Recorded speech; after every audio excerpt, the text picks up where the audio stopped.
అవునరా, మా ఆవిడ అవసరాలను బట్టి ఎంత అవసరం ఉందో అంతే డబ్బిస్తుందో తెలుసు కదా. తెలుసు. Very good. A friend in need is a friend in deed అన్నారు. స్నేహితుడు కాబట్టి నా బాధని కరెక్ట్ గా అర్థం చేసుకున్నావురా. నాకు 2000 రూపాయలు అప్పు కావాలి. అలాగే, తిరిగి ఎప్పుడు ఇస్తావు? ఎప్పుడు ఇవ్వాలనిపిస్తే అప్పుడు ఇస్తాను. అదే, ఎప్పుడు ఇవ్వాలనిపిస్తుంది అని. Excuse me sir. Good morning sir. ఏమిటి అలా కంగారు పడుతున్నావు జోలీ? సారీ సార్, లేట్ అయింది. Shut up! ఒక మనిషి ఒక నిమిషం ఆఫీస్కి లేట్ గా రావడం వల్ల కంపెనీకి ఎంత నష్టమో ఆఫీసర్కి ఎంత కష్టమో తెలుసా నీకు? ఇక నుంచి ఎవరు ఆఫీస్కి లేట్ గా రావడానికి లేదు, ఆయన ఒకరు తప్ప. Don't talk. నేనిక్కడ ఆఫీసర్. నా ఎదురుగాని ఈ ఆఫీసుకి ఎండి లాగా తెగరెచ్చిపోతున్నావే.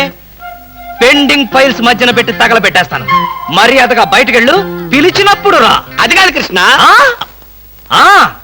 కృష్ణ, చిన్నప్పటి నుంచి నువ్వు నాకు బెంచ్ మేట్వి, క్లాస్మేట్వి అనుకుంటున్నావా? నేనిక్కడ ఆఫీసర్ని, నువ్వు ఆఫ్టర్ ఆల్ ప్యూన్వి. అది కాదు నేను చెప్పేది. Shut up and get out.